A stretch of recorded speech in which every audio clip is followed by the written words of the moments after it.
Hello students, एक बार फिर स्वागत है आपका श्री लाइव क्लासरूम पर। तो आज हम बात करने वाले हैं 10th की ही सीरीज की और उसमें हम बात करेंगे चैप्टर नंबर 7 की। जो चैप्टर नंबर 7 का नाम जो है वो है कोऑर्डिनेट ज्योमेट्री, जिसको हम हिंदी में बोलते हैं निर्देशांक ज्यामिति। ठीक है, तो इसी कोऑर्डिनेट ज्योमेट्री के हम इस जो सीरीज में है जो भी 2-3 लेक्चर इसके होने वाले हैं, इसमें हम पढ़ेंगे कोऑर्डिनेट ज्योमेट्री के बारे में, उसके कुछ फॉर्मूलाज के बारे में, उसके कुछ एप्लीकेशंस के बारे में, और हमारे रियल लाइफ में ये कोऑर्डिनेट ज्योमेट्री कहाँ काम आती है उसके बारे में हम जानेंगे। और इसी चीज को डिटेल से जानने के लिए बने रहिए श्री लाइव के साथ में। और अब हम शुरू करते हैं हम इसी के आगे की जो चीजें हैं जिनको हम पढ़ने वाले हैं। तो हम जैसे कोऑर्डिनेट ज्योमेट्री की बात करते हैं तो कोऑर्डिनेट ज्योमेट्री हमारे रियल लाइफ में कहां काम आती है, पहले हम उस चीज से इसको कनेक्ट करते हैं। तो कनेक्ट करने की कोशिश करते हैं। तो देखिए, जब कोऑर्डिनेट्स का मतलब क्या होता है, कोऑर्डिनेट्स का मतलब होता है कि किसी भी एक स्पेसिफिक जगह के लिए हम कुछ वैल्यूज को डिफाइन करें, कुछ वैल्यूज को हम ले। जैसे हम बात करते हैं, जैसे कहीं में आप कहीं भी जाते हो तो आप कुछ एक लैंडमार्क का यूज करते होंगे। लैंडमार्क का यूज जैसे कि किसी भी जगह को पहचानने के लिए आप किसी लैंडमार्क को यूज करते हो, जैसे किसी स्कूल हो गई, कोई गली हो गई, कोई दुकान हो गई, या कोई भी पेड़ वगैरह कुछ भी हो गया, तो उसका लैंडमार्क को आप पहचान कर आप ये पहचान सकते हो कि ये वो जगह है। पर जैसे आप किसी स्पेस में बात करो, आप स्पेस में बात करो, या आप बात करो कहीं समुद्र में, या समुद्र में आप कहीं जाके बात करो, तो आप किसी एक स्पेसिफिक जगह पर खड़े हो, वापस उसी जगह पे जाने के लिए आप किसी लैंडमार्क का यूज नहीं कर सकते। आप वहां क्या यूज करोगे, आप वहां कुछ कोऑर्डिनेट्स यूज करोगे। यानी कई ऐसी जगह जहां पे आप कोई लैंडमार्क यूज नहीं कर सकते, वहां कोऑर्डिनेट्स यूज किए जाते हैं। यानी कोऑर्डिनेट्स कहां यूज किए जाते हैं, फिजिक्स में कोऑर्डिनेट्स यूज किए जाते हैं, कई जगह ट्रेवल्स के लिए कोऑर्डिनेट्स यूज किए जाते हैं, और भी कई एनिमेशन के लिए भी कोऑर्डिनेट्स यूज किए जाते हैं। तो अब यहां हम कोऑर्डिनेट ज्योमेट्री में हम पढ़ने वाले हैं कुछ वेरिएबल्स के थ्रू और कुछ फॉर्मूलाज के थ्रू हम क्या करेंगे, इनकी वैल्यूज को फाइंड करेंगे। तो हम सबसे पहले बात करते हैं कोऑर्डिनेट्स को समझने की, कोऑर्डिनेट्स को कैसे हम काम में लेंगे। तो जैसे हमने मान लिया कि हमारे पास में फर्स्ट कोऑर्डिनेट ए है और सेकंड कोऑर्डिनेट हमारे पास में क्या है, बी है। अब हम इस कोऑर्डिनेट की वैल्यू कैसे लिखेंगे, हम लिखेंगे x1 y1, ठीक है, और यहां क्या लिखेंगे हम x2 और y2, ठीक है, ये लिखने वाले हैं।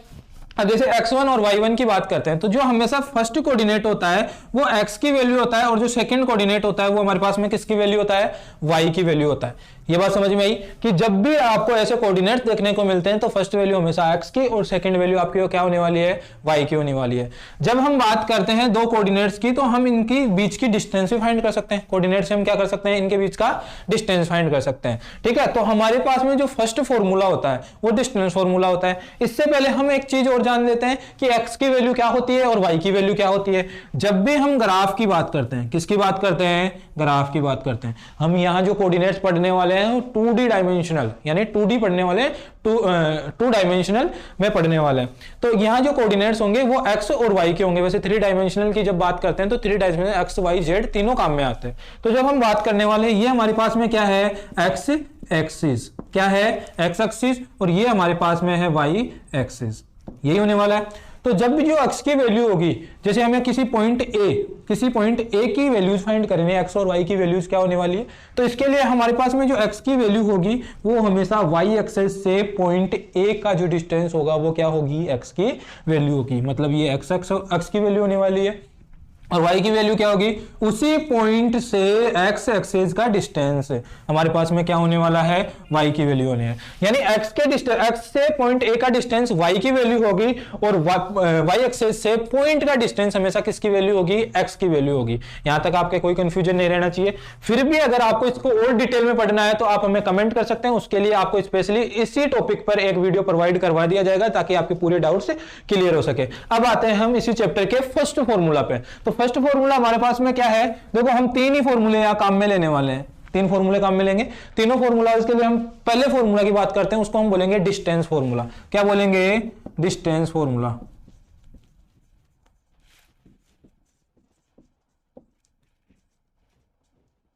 ठीक है, डिस्टेंस फॉर्मूला।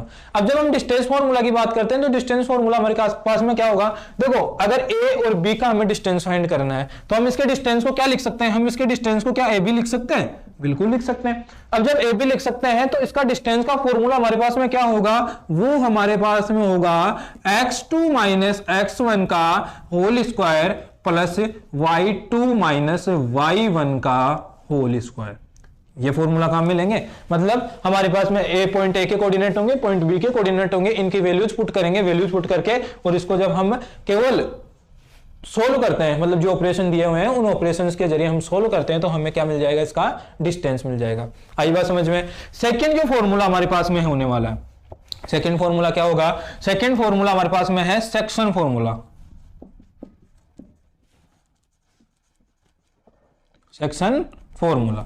अब सेक्शन फॉर्मूला में क्या होगा, सेक्शन फॉर्मूला में अगर मैं ऐसा बोलूं कि मेरे पास में कोई एक अदर पॉइंट सी है, कोई अदर पॉइंट क्या है, सी है, जो इस AB को क्या करते हैं, अदर पॉइंट सी है जिसके कोऑर्डिनेट्स हम x और y मान लेते हैं।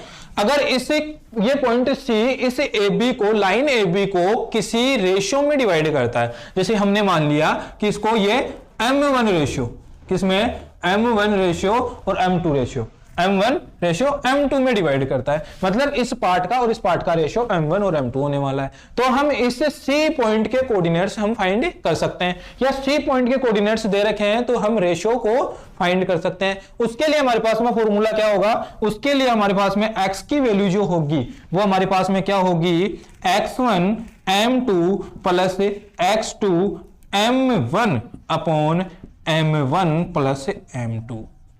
ठीक है, यहां तक की बात समझ में आई। सेम इसी तरह हम क्या करेंगे, y की वैल्यू फाइंड करेंगे, और y की जो वैल्यू होगी वो हमारे पास में क्या होगी, y1 m2 plus y2 m1 upon m1 plus m2। यहां तक की बात समझ में आई। अब जो लास्ट हमारे पास में फॉर्मूला है, इस फॉर्मूले से पहले, लास्ट फॉर्मूले से पहले हम एक चीज और बात कर लेते हैं। जब आपको ये पता हो कि ये सी पॉइंट जो मिड पॉइंट है, सी क्या है, मिड पॉइंट है, अगर ये मिड पॉइंट होता है तो हमारे पास में क्या मिलेगा, रेशियो जो मिलेगा वो 1:1 मिलेगा। और मिड पॉइंट के लिए हम कुछ डायरेक्ट चीजें काम में लेते हैं। जब हम इसमें m1 और m2 की जगह 1 पुट करेंगे, m1 और m2 की जगह 1 पुट करेंगे, तो x की वैल्यू हमें क्या मिलेगी, x की वैल्यू मिलेगी x1 upon x2, x1 plus x2 upon 2, और y की वैल्यू हमें क्या मिलेगी, y की वैल्यू मिलेगी y1 प्लस y2 अपॉन 2, मतलब ये डायरेक्ट हमें काम में ले सकते हैं। अब तीसरा और लास्ट इंपॉर्टेंट फॉर्मूला जो 6 नंबर के क्वेश्चन में काम में आता है, वो है हमारे पास में क्या होगा, वो होगा हमारे पास में एरिया ऑफ ट्राइंगल। मतलब किसी भी, अगर कोई भी ज्योमेट्री आपको दे रखी है, उसकी अगर उसका एरिया अगर फाइंड करना तो उनको ट्राइंगल्स में डिवाइड करके और आप उसका एरिया फाइंड कर सकते हो। तो कैसे, तीसरा जो नंबर का हमारे पास में है वो क्या है, एरिया ऑफ ट्राइंगल। ठीक है, तो एरिया ऑफ ट्राइंगल कैसे फाइंड करेंगे।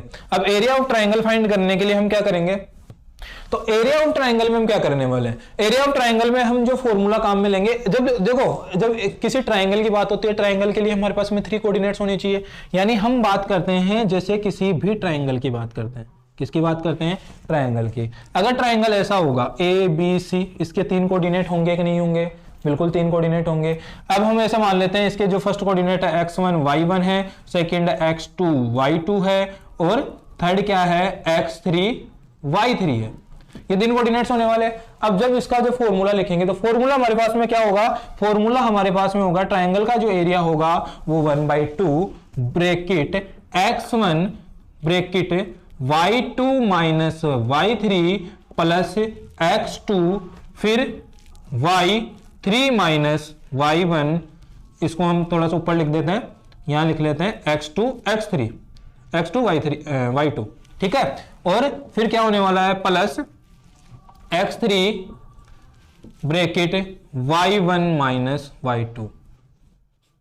और ये जो हमारे पास में फॉर्मूला होगा, कौन सा फॉर्मूला, ये जो हमारे पास में फॉर्मूला होगा, ये फॉर्मूला किसी भी ट्राइंगल का एरिया फाइंड किया जा सकता है, किसके जरिए, कोऑर्डिनेट्स के जरिए। अब तक हम जो ट्राइंगल्स का एरिया फाइंड करते थे, हम कुछ फॉर्मूलाज काम में लेते थे। एक तो हम फॉर्मूला काम में लेते थे 1/2 लेंथ इंटू ब्रेथ, और एक फॉर्मूला हम क्या काम में लेते थे, एक फॉर्मूला हम लेते थे हीरोन का फॉर्मूला, हीरोन फॉर्मूला। अब हीरोन फॉर्मूला में और जो 1/2 हाइट इंटू बेस की जो फॉर्मूला काम में लेते थे, उसमें हमें साइड्स का पता होता था। यहां हमें साइड्स की जरूरत नहीं है, अगर हमें कोऑर्डिनेट्स की वैल्यू पता है तो भी हम क्या कर सकते हैं, ट्राइंगल्स का जो एरिया है वो फाइंड कर सकते हैं। अब इसी जो सीरीज के जो नेक्स्ट लेक्चर में हम बात करेंगे, अभी हमने क्या बात की इसमें, अभी हमने यही बात की कि ये जो चीजें हैं काम कहां आएगी और इसमें हम पढ़ने वाले क्या हैं।